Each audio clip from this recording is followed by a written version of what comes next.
Walawaani, my name is Baylee Mashman. I am a Wabanga woman of Yuin Nation, currently living on Darkinjung land.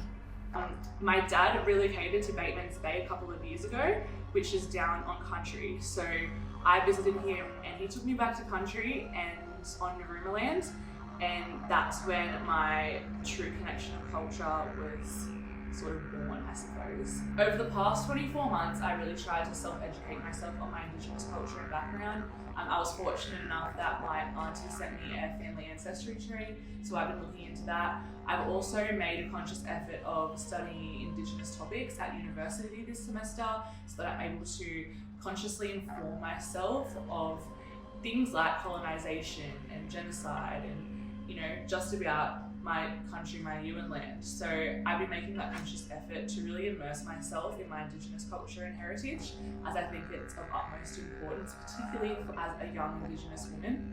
My interpretation of the 2020 NAIDOC theme, always was, always will be, is symbolic for Indigenous people taking back their claim to land.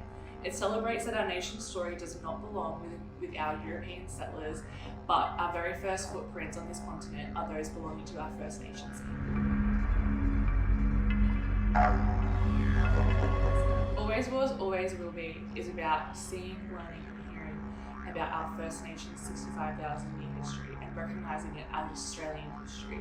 It's about taking back what is ours and letting everyone know that our sovereignty has never ceded. Indigenous Australians to move forward, an agenda for change must first be initiated. It has long been suggested by First Nations people themselves that education has long been a tool used to assimilate them from white society. First Nations people wish to be given the opportunity to recount their histories that can be taught within schooling systems that include all their cultural practices and beliefs and the true story of colonisation.